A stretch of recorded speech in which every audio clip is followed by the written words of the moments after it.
ನಮಸ್ಕಾರ ವೀಕ್ಷಕರೇ, ನೀವು ನೋಡ್ತಾ ಇದ್ದೀರಾ ಗ್ಯಾರಂಟಿ ನ್ಯೂಸ್. ನಾನು ರಾಮ್ ಬಡ್ಗೇರ್.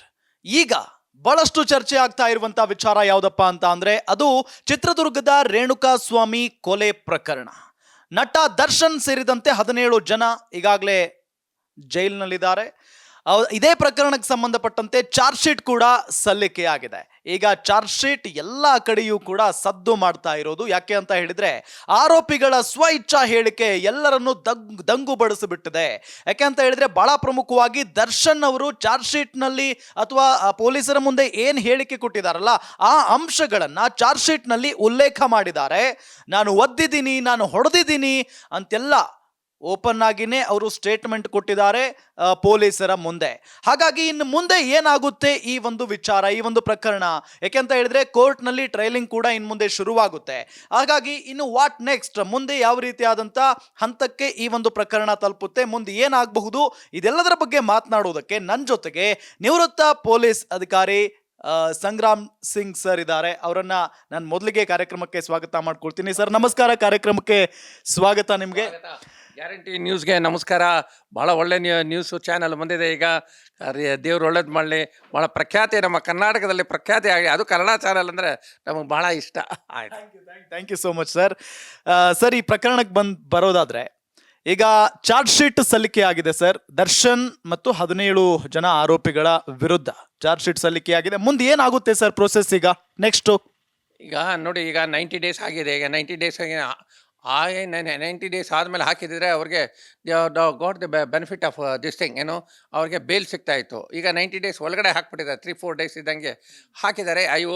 ಅದಕ್ಕೆ ಮತ್ತೆ ಪರ್ಮಿಷನ್ ತೊಗೊಂಡಿರ್ತಾರೆ ಯಾರು ಹೀಗೆ 90 ಡೇಸ್ ಆಗಿದೆ. Still the investigation has to be continue ಮಾಡಬೇಕಾಗಿದೆ. ಬೇರೆಯವ್ರದ್ದೆಲ್ಲ statement, material evidence, digital evidence ಇದೆಲ್ಲ ನಾವು ಕಲೆಕ್ಟ್ ಮಾಡಬೇಕಾಗುತ್ತೆ. ಆದ್ದರಿಂದ ನನಗೆ ಟೈಮ್ ಬೇಕಾಗುತ್ತೆ ಅಂತ ಹೇಳಿದ್ರು. ಎಷ್ಟಪ್ಪ ಬೇಕು ಅಂತ ಕೇಳಿದ್ದಾರೆ. ಇಲ್ಲ, ಟೈಮ್ ಕೊಡಿ ಸರ್, ಇಷ್ಟೇ ದಿವಸ ಅಂತ, ಇಷ್ಟೇ ಗಂಟೆ ಅಂತ ಹೇಳೋಕ್ಕಾಗಲ್ಲ ಅಂತ ಹೇಳಿದ್ರೆ. ಸೊ ಆಗ ಕೋರ್ಟ್ ಗ್ರ್ಯಾಂಟ್ ಮಾಡುತ್ತೆ. Granted for further investigation in this case ಅಂತ ಹೇಳ್ತಾರೆ. ಸರಿ ಅಂತ ಹೇಳಿದೆ. ಅವರು ಚಾರ್ಜ್ ಶೀಟ್ ಎಲ್ಲ ಹಾಕಿದರೆ ಅದು 3009. ಈಗ ಚಾರ್ಜ್ ಶೀಟ್ ಹಾಕಿರೋದೇ ಡಿಸ್ಪ್ಯೂಟ್ ಆಗೋಗ್ಬಿಟ್ಟಿದೆ.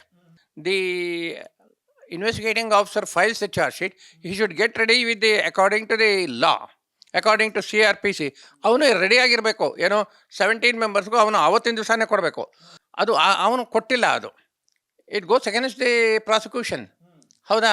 ಅವ್ನು ಕೊಡಬೇಕಾಗಿತ್ತು. ಇಲ್ಲ, ನಾವು 3 ಡೇಸ್ ಆದಮೇಲೆ ಕೊಡ್ತೀನಿ ಅಂತ ಹೇಳಿದ್ರೆ 3 ಡೇಸ್ ಆದಮೇಲೆ ಒರಿಜಿನಲ್ ಸ್ಟೇಟ್ಮೆಂಟು ಮತ್ತು ಇನ್ನೂ ಏನೇನು ಸ್ಟೇಟ್ಮೆಂಟ್ ಆಗುತ್ತೋ ಗೊತ್ತಾಗಲ್ಲ. See, there is every chances that the IO may change the statements of the witnesses. Apart from the material evidences that are still in the custody of the police may change. ಏನೇನೋ ಒಂದು alter ಮಾಡ್ಬೋದು, digital ಏನೋ ಒಂದು ಮಾಡ್ಬೋದು. ಹೌದಾ? ಇದು mobile phone ಅವೆಲ್ಲ ಇರ್ತವೆ, ಅದಲ್ಲೆಲ್ಲ ಚೇಂಜ್ ಮಾಡ್ಬೋದು. ಆದ್ದರಿಂದ on the day of this thing, when you present the charge sheet, it will be given to the charge sheet will be given to all the accused persons. ಅದೇ judge ಹೇಳಿದ್ದಾನೆ, ಎಲ್ಲ accused persons ಇದೆಯೇನಪ್ಪ? ಇಲ್ಲ sir, charge sheet copy ಕೊಟ್ಬಿಡ್ತೀನಿ sir ಅಂತ. Charge sheet copy ಕೊಟ್ಬಿಟ್ರೆ ನಮ್ಗೇನು ಬೇಕು? In what way I am concerned, it will be ನಮ್ಮ ಚಿಕ್ಕಪೇಟೆನಲ್ಲಿ ಅಲ್ಲಿ ಇಲ್ಲಿ ಎಲ್ಲ ಸಿಕ್ಬಿಡುತ್ತೆ ಚಾರ್ಜ್ ಶೀಟು.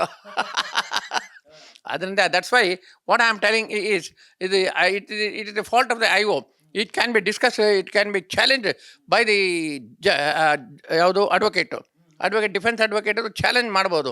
ಇದು delay in submitting the copies of the documents to the accuse persons as per the CRPC. ಅದನ್ನು ಮಾಡಿಲ್ಲ. Yes, now the charge sheet has been presented by the IO Chandan, said to be Chandan, assistant commissioner of police of Vijayanagara police.